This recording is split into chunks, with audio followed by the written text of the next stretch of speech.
El sol se desploma tras las colinas del Calvario. La luz agonizante tiñe el horizonte de un rojo espeso, un tono que parece manchar las nubes y descender sobre la tierra seca. El viento arrastra el polvo del camino, silbando entre las rocas y las grietas del suelo. No hay aves en el cielo. El aire se vuelve pesado, denso, cargado de una estática que eriza la piel. Sobre la cresta de la colina, 3 estructuras de madera se recortan contra el resplandor agónico. El silencio es absoluto, un vacío que devora cualquier sonido lejano. La tierra, agrietada por la sequía, parece absorber el calor que se escapa del día. Cada sombra se alarga, estirándose como dedos oscuros que buscan aferrarse al terreno. El horizonte se oscurece por segundos, mientras el rojo intenso se apaga, dejando paso a una penumbra fría y cortante. Es el preludio de algo que alterará el curso de lo que vendrá después. El suelo tiembla apenas, un eco sordo que sube desde las profundidades del valle. Todo movimiento se detiene. La naturaleza misma parece contener el aliento. La mirada se desplaza inevitablemente hacia la cima. 3 cruces de madera tosca se alzan, pero la del centro domina el espacio, convirtiéndose en el eje de toda la escena. La madera, astillada y oscura, cruje bajo el peso de una tensión que parece comprimir el aire mismo. Alrededor, la multitud permanece inmóvil. Nadie habla. El murmullo de los insectos ha cesado, y hasta el viento parece haberse detenido, incapaz de cruzar el perímetro de aquel lugar. El polvo se asienta sobre las piedras, formando una capa gris que amortigua cualquier sonido. La atención se concentra en la figura central. Cada detalle del entorno, desde las rocas afiladas hasta las sombras que se alargan, parece converger hacia ese punto único. El silencio no es vacío. Es una presencia física que presiona los oídos y acelera el pulso. La expectación es absoluta. Los ojos de los presentes, fijos y vidriosos, siguen la línea vertical de la madera central. El tiempo parece haberse estirado. La atmósfera está cargada de una electricidad sagrada, una densidad que hace que el simple acto de respirar se sienta como una intrusión. El silencio se quiebra con el sonido metálico de un paso. Longino avanza.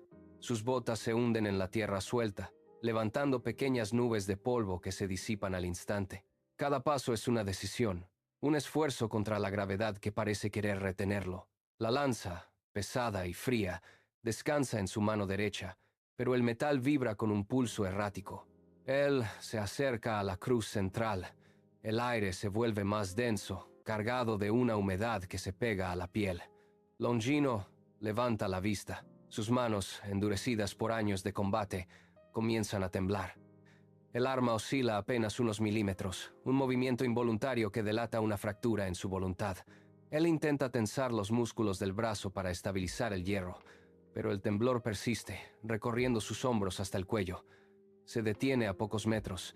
Frente a él, el rostro del hombre crucificado se mantiene inerte, una máscara de serenidad que contrasta con el caos interno del soldado. Longino aprieta los dedos sobre el asta de madera, tanto que los nudillos se vuelven blancos.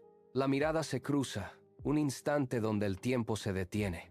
El soldado da un paso más, acortando la distancia hasta que el calor de la figura central llega a su piel. El conflicto se vuelve insoportable.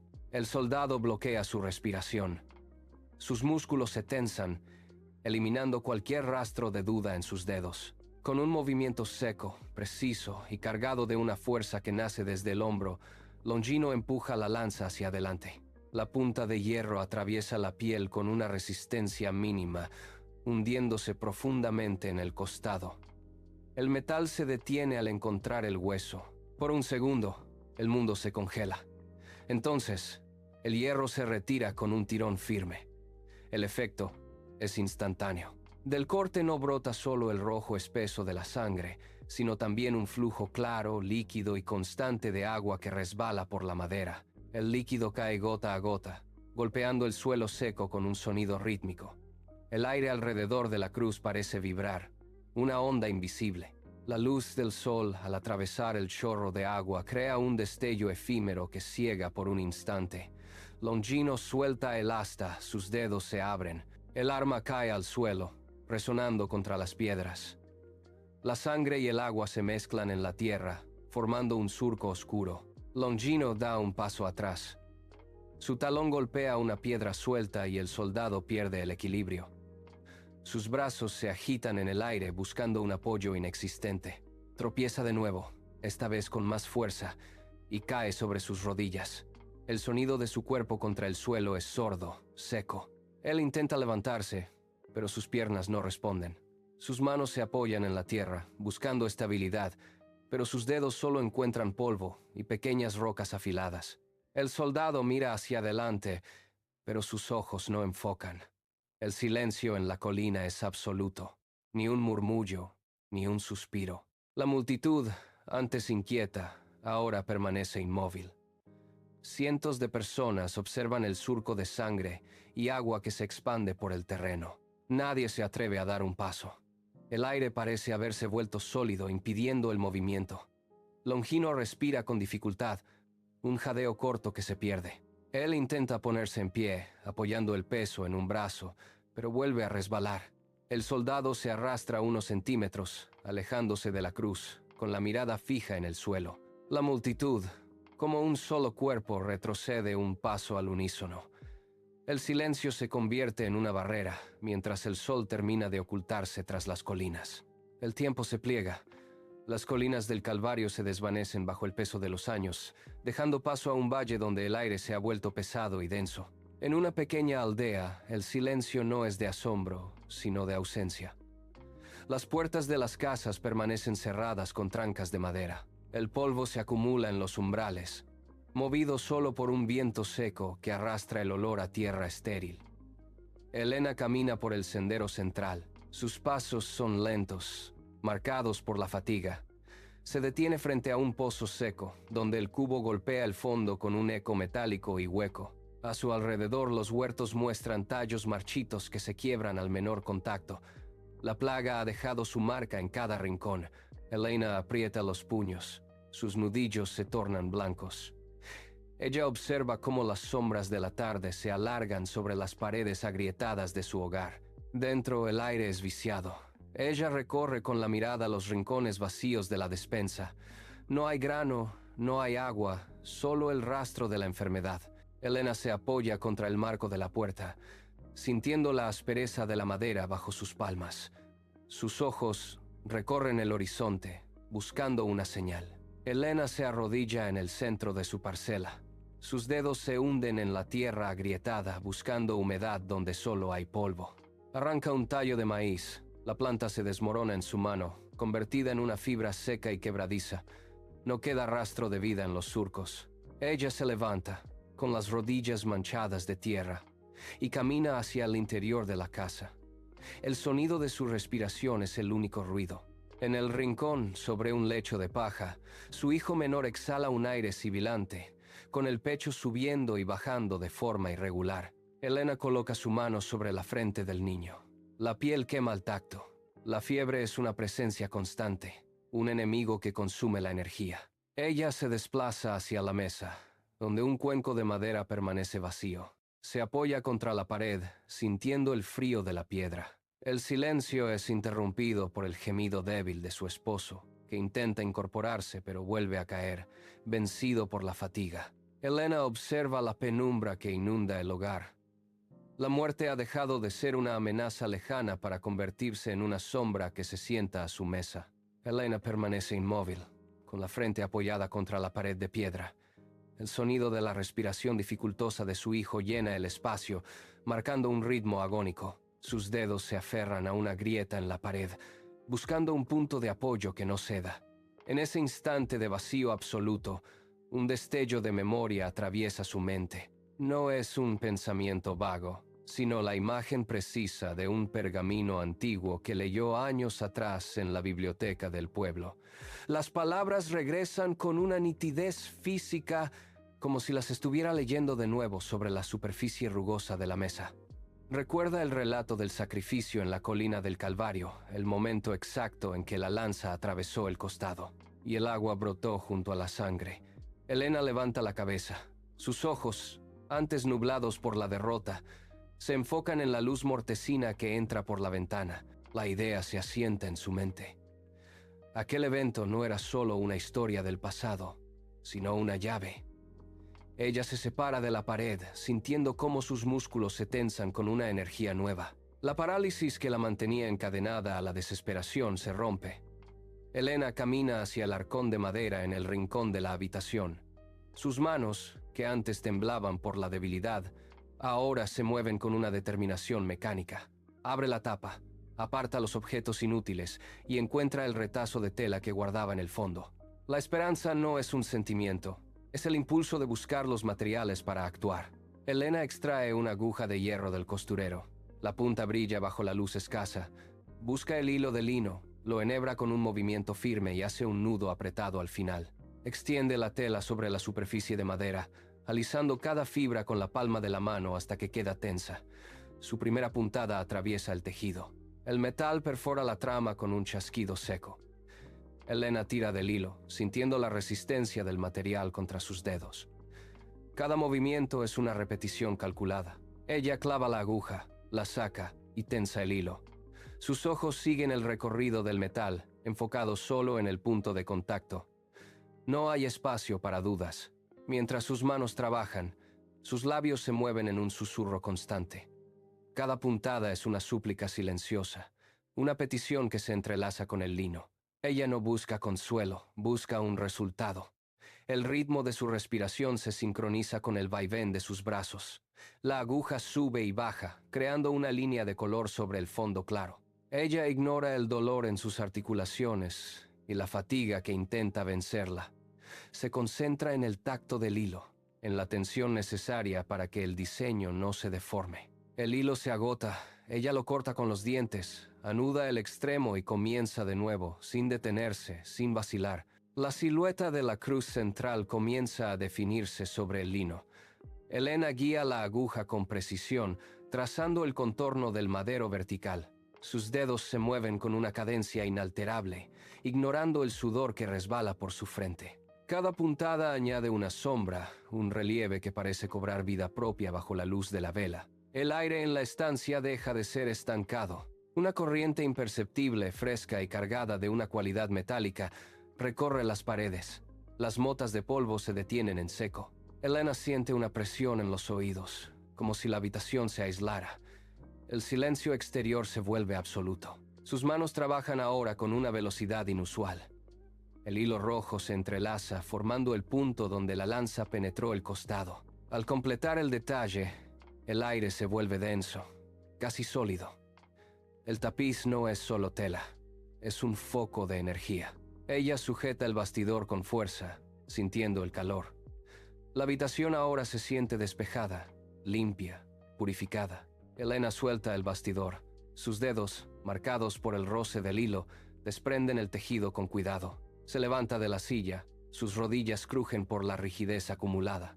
Camina hacia la puerta principal, el tapiz sujeto entre sus manos. Al abrir la madera, el aire exterior golpea su rostro, seco y cargado de polvo.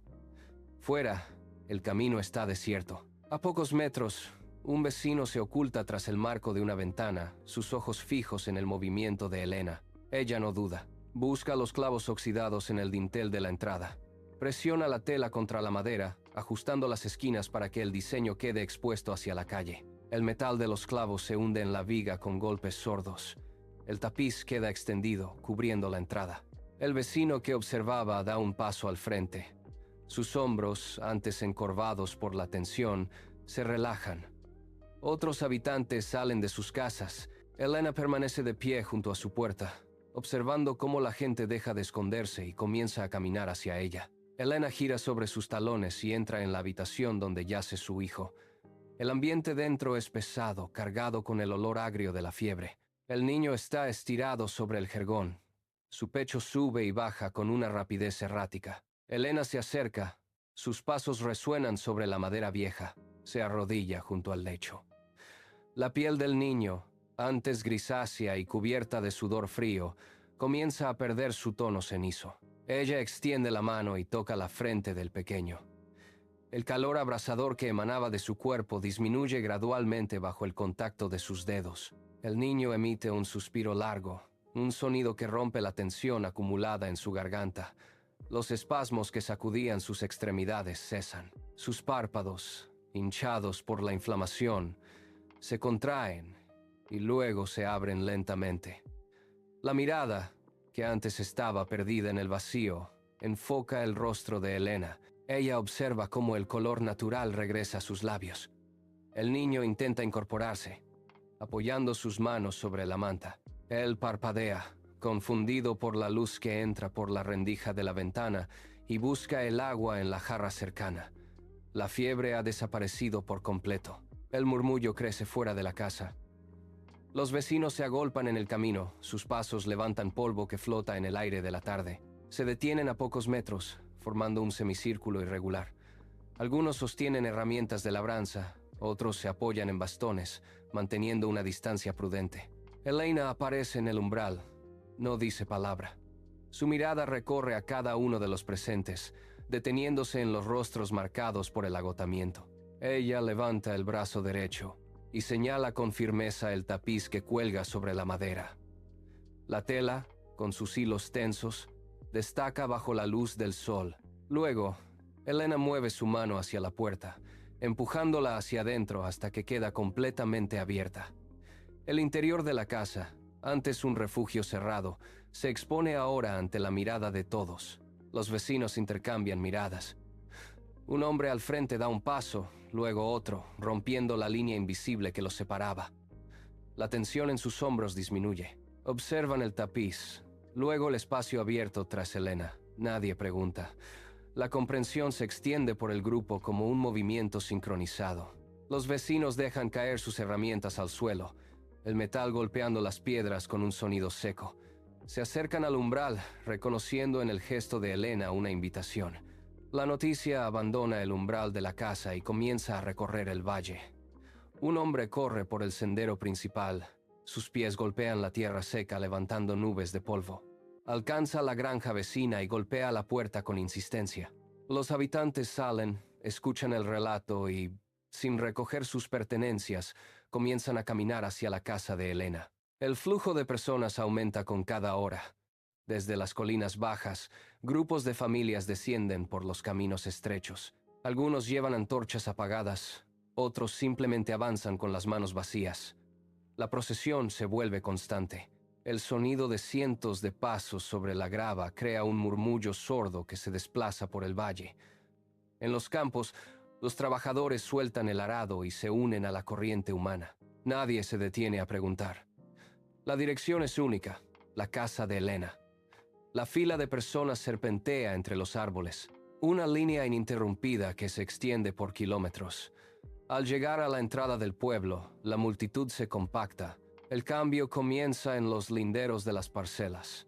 Dos hombres se encuentran junto a la hilera de piedras que marca la división de sus tierras. Uno de ellos levanta una roca pesada, la desplaza varios metros y la coloca en un montón común. El otro imita el gesto, eliminando la barrera. No hay palabras, solo el sonido del granito chocando contra la tierra. En la plaza central, otros habitantes sacan sus libros de cuentas y pergaminos de deudas, forman una pila en el centro del terreno y acercan una brasa encendida. El papel se enrosca, se vuelve negro y se deshace en cenizas. La tensión se disipa con el humo. Un agricultor entrega su arado al vecino que perdió el suyo durante la plaga. El hombre lo recibe, comprueba el estado de la madera y comienza a trabajar la tierra ajena como si fuera propia. Donde antes había líneas divisorias, ahora se trazan surcos continuos que atraviesan las antiguas fronteras. La gente trabaja en silencio. Al caer la tarde, los montones de piedras han desaparecido. El valle se presenta como un terreno unificado, eligiendo el trabajo compartido. La gente se detiene frente a la puerta de Elena. Algunos extienden las manos hacia el tapiz, esperando una señal, pero el tejido permanece inmóvil. Un hombre retira su mano, mira a su vecino y baja la cabeza. El milagro no brota del lienzo, sino del contacto visual entre ellos. Comprenden que la paz no es un objeto que se pueda poseer, sino una decisión que se ejecuta en cada encuentro. En la plaza, Una mujer devuelve un objeto robado a su dueño original. El dueño lo recibe, lo sostiene un instante y luego lo coloca sobre una mesa compartida. No hay reclamos. Los antiguos agravios se liberan mediante el reconocimiento del error propio. Un anciano se acerca a quien fue su rival y le extiende una herramienta de labranza. El otro la acepta, estrechando su mano con firmeza. Ya no buscan fuerzas externas que curen sus males. Se sientan en círculo, comparten el agua de sus cantimploras y comienzan a hablar de los errores que cometieron. Cada confesión es una piedra que se retira del camino. El poder real emerge de esa capacidad interna para perdonar, una fuerza que no requiere de rituales. La comunidad entiende que la verdadera reconstrucción comienza cuando cada habitante decide dejar de cobrar las deudas del ayer y construir el presente. Han pasado 6 meses desde que el arado removió la tierra por última vez. Los campos, antes secos y agrietados, ahora muestran un verde intenso. Las espigas de trigo se mecen con el viento, alcanzando la altura de la cintura de un hombre adulto. Los canales de riego transportan agua cristalina. En la plaza central, el suelo de tierra batida ha sido nivelado. Un grupo de niños corre entre las casas, persiguiendo un aro de madera. Sus risas resuenan contra los muros de piedra, rompiendo el antiguo silencio sepulcral. Algunos pequeños juegan a las escondidas detrás de sacos de grano. Las puertas de las viviendas permanecen abiertas de par en par, dejando escapar el aroma a pan recién horneado. En los huertos, los árboles frutales están cargados. No hay rastro de la plaga que consumió los recursos meses atrás. Los animales de granja pastan en los cercados, moviéndose con calma. La aldea es irreconocible. Cada rincón, antes descuidado, ha sido reparado con esmero. El ritmo de la vida ha vuelto a su cauce natural. La vitalidad ha regresado a cada piedra y a cada sendero, transformando el paisaje en un testimonio de abundancia y trabajo compartido. Elena se apoya en el marco de la ventana de madera. Sus ojos siguen el movimiento de 2 hombres en el campo central. Hace meses, ambos se disputaban los límites de esa misma parcela con gritos y empujones. Hoy, el escenario es distinto. Uno de ellos sostiene el haz de trigo mientras el otro corta los tallos con una hoz de hierro. Sus ritmos se sincronizan. Ninguno levanta la voz. Al terminar la hilera, ambos depositan el grano sobre una carreta común. Se detienen un instante, se limpian el sudor de la frente con el antebrazo y asienten con la cabeza antes de continuar. El símbolo de la sangre, aquel recuerdo del Calvario, ya no es una imagen estática en el tapiz. Se ha transformado en la realidad de estas manos que trabajan juntas. Elena observa cómo el sudor y el esfuerzo compartido borran las fronteras que antes marcaban el odio.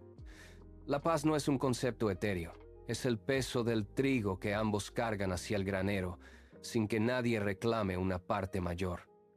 La tensión ha desaparecido de sus hombros. El sol se oculta, pero la actividad en la aldea no cesa. Un vecino ayuda a otro a levantar una cerca derribada, clavando estacas con golpes firmes y rítmicos. No hay órdenes, solo una coordinación silenciosa nacida de la necesidad mutua. En el pozo común, las mujeres comparten los cubos de agua, esperando su turno sin forcejeos. Cada gesto es una pieza de un engranaje que ya no se atasca. La rectitud se observa en la forma en que devuelven las herramientas prestadas. Cuando surge un conflicto por el ganado, los implicados se sientan en la plaza y exponen los hechos hasta encontrar un punto de acuerdo. La compasión no es un discurso, es el acto de ceder el paso o compartir el pan con quien carece de él. La historia del Calvario ha dejado de ser un relato lejano para convertirse en el manual de conducta. Al final, la transformación no depende de fuerzas externas. Reside en la voluntad de cada persona, que cada mañana elige construir la paz.